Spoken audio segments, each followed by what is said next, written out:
through the DICT through the end. No, I mean, in terms of yung sinasabi niyo po, kasi ang tanong ko, do you still manage to at least monitor kung meron pang presence online? Yes, Before sir. you endorse that, you still have to have at least a valid reason to endorse that to DICT. Paano naman kung mag-endorse kayo lang ng Yes, sir. ano-ano, di ba? So at least you still have valid reasons Yes, sir. for you to be able to endorse that. So how do you manage una? Nire-report po ba sa inyo? How do you, for example, Sir, the possible sources are from the complaints, and then from our own initiative through the monitoring and enforcement group. And then before it is endorsed to our partner agencies, those in charge of the blocking and investigation of these sites, we have it certified by our e-games licensing department to make sure that they are illegal. But I understand also, Mr. Chair, na yung ginagamit po kasi since they're using online platform, they're also using mga e-wallet platform, di ba? That's how they pay and that's how they place their bets, di ba? Yes, sir. So, kayo po sa PAGCOR, do you also initially contact or, for example, have coordination with all these e-wallet platforms before endorsing to the ICT? No, sir. Wala kayong Wala, capacity ng ganon. For as long as the site has been certified by our e-games licensing department. How do you, Mr. Chair, how do you able to know kung merong isabong ito if you don't have that, for example, you don't investigate, I believe you're part of the investigation if there are bets being made, diba? That's how initially you would find out na hindi ito usual na e-shopping platform lang kasi isabong. And the only way for you to find out if there are bets being made, diba? Tama po ba? Yes, sir. Am I correct? So paano po nyo yun malalaman na ito'y isabong kung walang kayong ganong klaseng pamamaraan na ma-determine na hindi ito nagbebenta lang kasi bets ito eh. Of course, you do that with the wallet platforms, di ba? Actually, sir, the monitoring enforcement group, the team in charge of monitoring online suspicious online games attempts to register through the websites to find out short of playing, sir, in the illegal site. So once they see that it offers actually not just isabong, all other games, casino, online casino games, this is reported to our e-games licensing department for verification, and then a certification is secured so that this will be the supporting document once we endorse it to the ICT. For further investigation? Yes, sir. And possible for blocking, sir. For blocking and investigation, sir. Okay. So with the indulgence of Congressman C, I think that we should first of all proceed to the briefing. But before that, I'd like the COMSEC to acknowledge again the arrival of some of our colleagues. Please. Yes, Your Honor. Mr. Chair, may I interject, Mr. Chair? One question lang. Yeah, can we hold it in the bench for a while, please? Ito muna eh. Pero, habang nagkaroon tayo dito ng majority, would like to acknowledge first of all of those who are with us today, and then afterwards, magkaroon muna tayo ng suspension, and then afterwards, we're going to pursue the questions again, please. Thank you. Yes, thank you, Mr. Chair. Just got curious lang kasi yung presentation po ng ICT. But anyway, that would be all for now, Mr. Chair. Maybe later on, baka may magtanong pa kung mga kasama natin. Thank you, Mr. Chair, for... Thank you. Well, when the questions, again, we would like to, again, start with Congressman Atchong, and then afterwards, we're going to have Congressman Alon to ask questions also. Go ahead, Comsec. Thank you, Your Honor. We would also like to recognize the presence of Congresswoman Attorney Jerville Jinky Beatrix Lewis Shaw,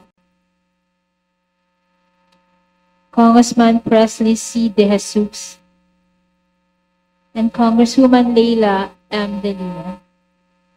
And also, as a resource person, Attorney Rex Guevara from the Commission on Human Rights Region 4A.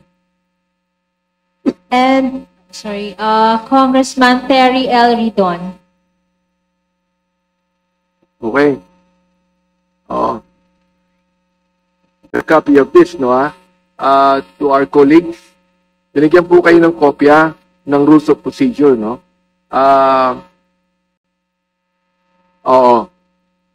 Distributed na. So we would like to, to make a motion to approve the rules of procedure. Mr. Chair, Go ahead. I move to approve the proposed internal rules of the committee. Second. There's a motion and seconded that the rules and procedure should be approved. Any objection? None whatsoever. So the motion is approved. Okay. So we can now go ahead with the with the briefing, di ba? Okay. So nauna na ang secretary pero may iwan dito yung dalawang director. So I would like to call again, recognize Congressman Sia Adyong to please pursue with this question. Yeah, Mr. Chair, I would yield to the other members who wish to ask questions, Mr. Chair. For the meantime, Mr. Chair, mamaya na lang po, I would allow others to ask questions po, Mr. Chair. Thank you. Thank you, Mr. Chair. Congressman Marlon. Then Congressman Suntay, will you please ask a question also? Okay. You'll be next. Just one question, Mr. Chair, because I have to leave. I have to attend Go ahead. briefing with the DOH. Sa DICT po tayo. DICT, please. Kanina po kasi sinabi nyo na may 56,000 or so na sites. 52,000. 52,000 sites. So, may way po ba kayo na ma-identify yung operator? Kasi pagkakalam ko, yung 52,000 sites lang yon.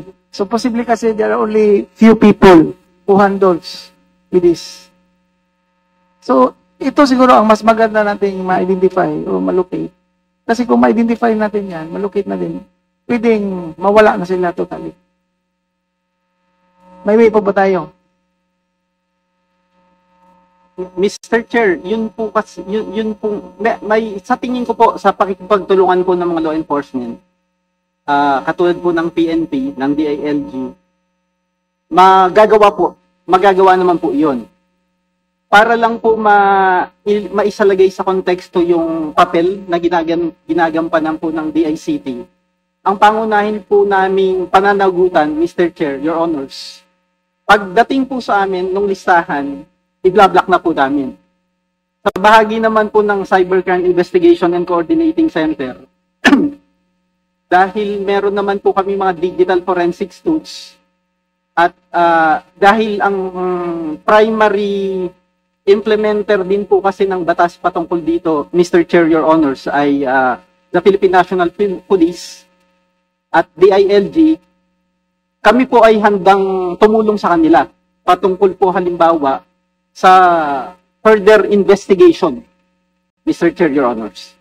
So, kung magkaroon po tayo ng parang task force with different line agencies, mas effective yung gawain para ma-identify yung grupo na yun.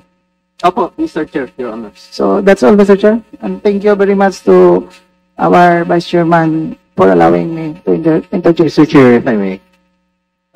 Yes, Congressman Suntay. Are you going to ask questions to the ICT? Yes, Mr. Chair. Go ahead.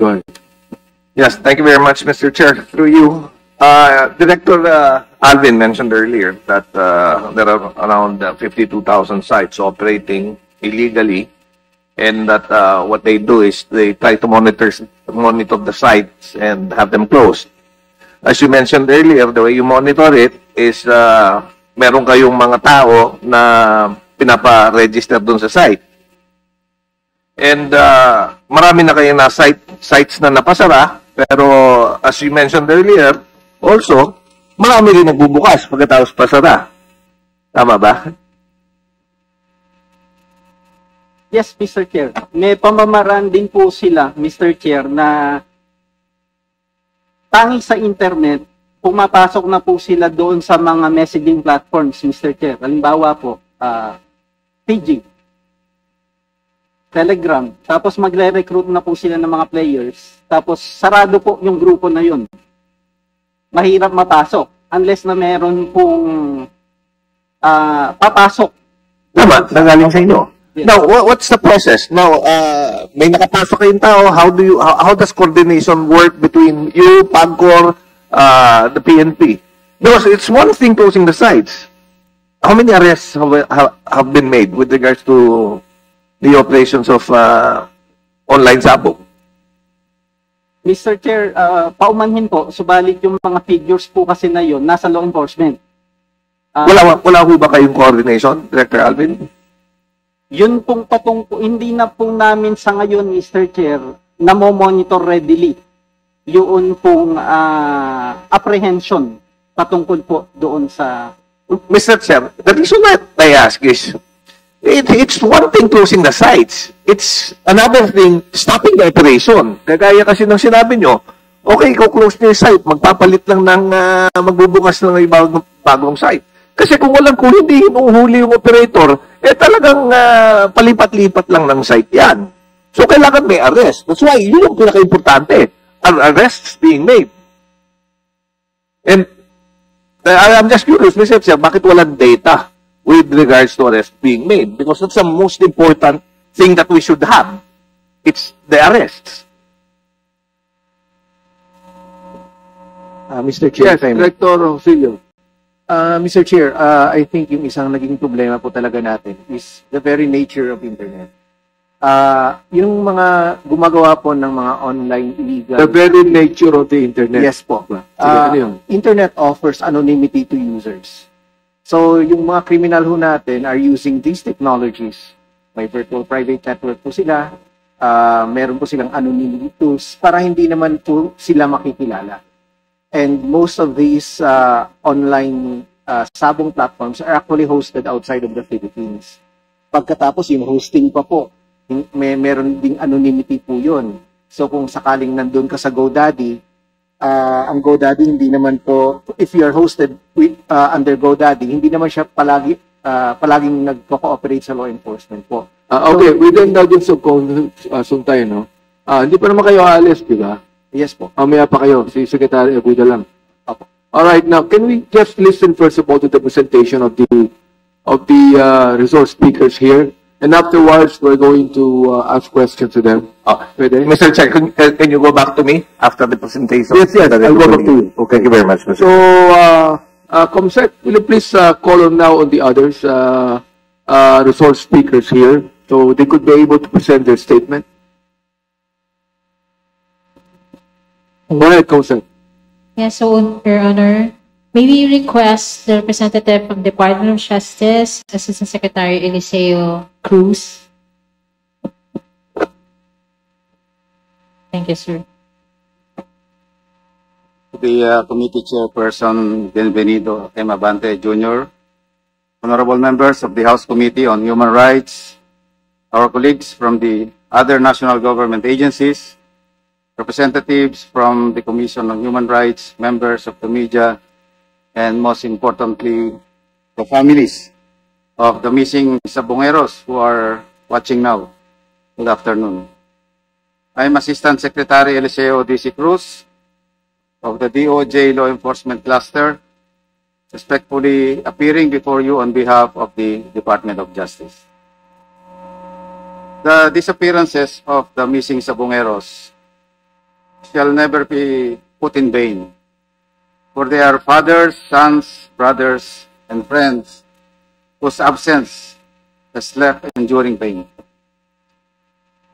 To the families of missing Sabongeros who are watching now, the Department of Justice hears you, and we are committed to our sacred duty in pursuing truth, accountability, and justice, guided at all times by the Constitution and our human rights obligation. It bears stressing that the disappearance of the missing Sabongeros